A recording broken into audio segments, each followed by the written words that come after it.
Hello students, 10th history के first chapter Europe में राष्ट्रवाद का उदय में एक बार फिर से आपका स्वागत है। तो अब इसमें हम जो टॉपिक पढ़ रहे हैं वो क्या है? क्रांतियों का युग 1830 से 48। तो इस टॉपिक में हम एक पार्ट पढ़ चुके हैं जिसमें हमने क्या पढ़ा? 1830 की फ्रांसीसी क्रांति और यूनान में जो राष्ट्रवाद का उदय हमने पढ़ा। अब इसके बाद हम देखेंगे कि किस प्रकार से यूरोप में जो संस्कृति है उसने राष्ट्रवाद को बढ़ावा दिया। अब आप सोचेंगे कि हम क्रांतियों का जिक्र कर रहे थे और एकदम से हम संस्कृति पर कैसे आ गए।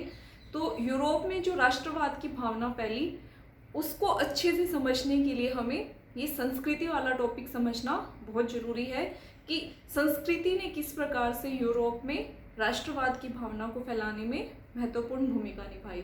तो सबसे पहले हमारे लिए क्या जानना जरूरी है कि संस्कृति क्या है। तो इस टॉपिक पे हमारा क्वेश्चन क्या बनेगा? यूरोप में राष्ट्रवाद के विकास में संस्कृति का योगदान कैसे रहा।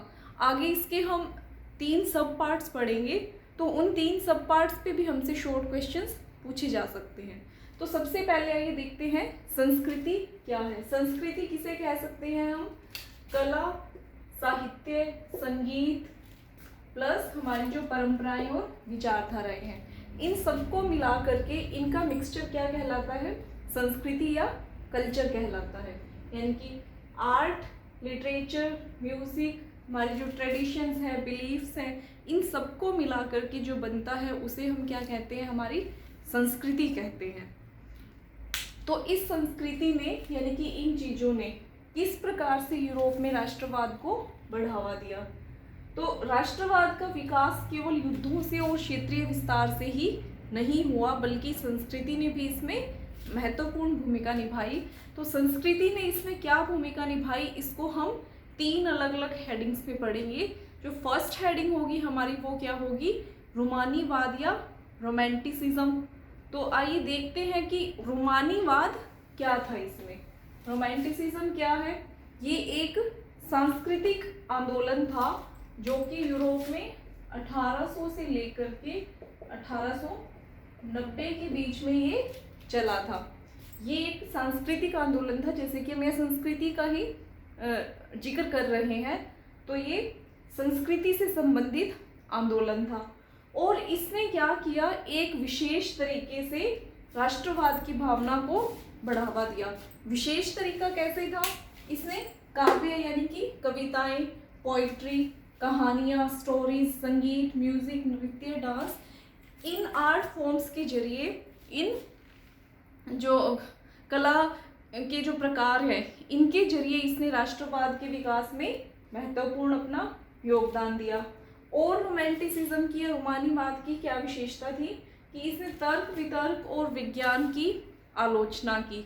उस समय पे जैसे कि हमें पता है कि इंग्लैंड में औद्योगिक क्रांति हो चुकी थी। यूरोप के जो दूसरे देश हैं वहाँ पर औद्योगिक क्रांति का कुछ कुछ प्रसार हो रहा था। तो औद्योगिक क्रांति किस पर निर्भर थी? आविष्कारों पर, नई नई इन्वेंशंस पर। तो जब आविष्कार होंगे वो किस प्रकार से होंगे? तर्क वितर्क से, लॉजिक से, साइंटिफिकली सोचने से। तो जब इस प्रकार की चीज़ों पर समाज सोचने लगेगा कि नए आविष्कार कैसे किए जाएं, क्या तर्क है, वितर्क है, मतलब वो परंपराओं से, विश्वासों से जब हटकर सोचने लगेगा, तो उस तरीके का जो समाज होगा वो जो कला है, कला पक्ष है, उससे दूर हटना शुरू हो जाएगा। जैसे कविता, साहित्य, संगीत, नृत्य, इन चीज़ों से वो समाज अलग होना शुरू हो जाएगा।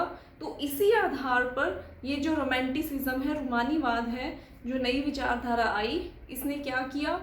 जो तर्क वितर्क वाली विचारधारा थी, जो औद्योगिकरण को बढ़ावा दे रही थी, उस विचारधारा की इसने आलोचना की और इसके स्थान पर इन्होंने ये जो सांस्कृतिक कंसेप्ट्स थे, इन चीज़ों को इसने बढ़ावा दिया। काव्य को, कला को, संस्कृति, नृत्य, भावनाओं को इन्होंने ज़्यादा महत्व दिया। तर्क वितर्क के स्थान पर इन्होंने क्या कहा कि भावनाओं के द्वारा हम राष्ट्रवाद की जो भावना है उसको बढ़ावा दे सकते हैं। तो रोमांटिसिज्म क्या है? जो मेनली राष्ट्रवाद की भावना को बढ़ाने के लिए किस पर बल देता है? संस्कृति पर। और संस्कृति में हम क्या लेंगे? हमारी कलाओं के अलग अलग प्रकार, चाहे वो लिखित है, मौखिक है, नृत्य है, संगीत है, तो इनके जरिए राष्ट्रवाद की भावना को बढ़ावा देना क्या है? रोमांटिसिज्म है, रोमानीवाद है। इसे हम, इसका अगर हिंदी रूपांतरण कहें तो इसे स्वच्छंदतावाद कहा जाता है, लेकिन अपनी आसानी के लिए इसे हम हिंदी में रोमानीवाद भी कह सकते हैं। तो इसके कंटेक्स्ट में हम जर्मनी का एग्जाम्पल ले सकते हैं। जर्मन दार्शनिक और रोमानी चिंतक थे योहान गोटफ्रीड। इन्होंने इस चीज पर बल दिया था कि राष्ट्रवाद को बढ़ावा देने के लिए हमें जो हमारी संस्कृति है इसको बढ़ावा देना चाहिए, यानी कि संस्कृति के माध्यम से हम लोगों के बीच में राष्ट्रवाद की भावना को मजबूत बना सकते हैं। तो योहान गोटफ्रीड ने क्या कहा था कि जो सच्ची जर्मन संस्कृति है वो किसमें है? आम लोगों में है, यानी कि जो आम लोग हैं वही संस्कृति का स्रोत है। तो जो हमारी परंपराएं हैं, प्रचलित प्रथाएं, रीति रिवाज, वो हमें किस में देखने को मिलेंगी?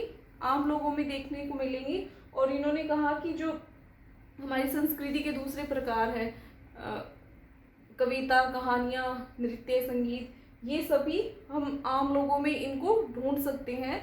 तो इन्होंने क्या कहा कि जो सच्ची जर्मन संस्कृति है वो आम लोगों में, डास वोग में निहित है। और जो एक राष्ट्र है, राष्ट्र को जर्मन भाषा में क्या कहा जाता है? वोक जीस्ट। राष्ट्र की जो सच्ची आत्मा है वो किसमें है? लोक गीतों में, जन काव्य और लोक नृत्यों से। जैसे हम सुनते हैं ना कि इस राज्य का ये लोक नृत्य है, जैसे पंजाब का लोक नृत्य भांगड़ा है, तो इस प्रकार से हम अलग अलग राज्यों के सुनते हैं कि ये वहाँ का लोक गीत है। हम अपने हरियाणा राज्य में भी अलग अलग बोलियों में गीत सुन सकते हैं, तो वो हमारे लोकगीत कहे जाते हैं। तो ये उन्होंने क्या कहा था जर्मन दार्शनिक ने, ये जो लोकगीत है, लोक नृत्य है, इन्हीं में ही एक राष्ट्र की सच्ची आत्मा निहित होती है। तो ये था रोमांटिसिज्म। इसके बाद हम देखेंगे कि किस प्रकार से भाषा का योगदान रहा राष्ट्रवाद को बढ़ावा देने में।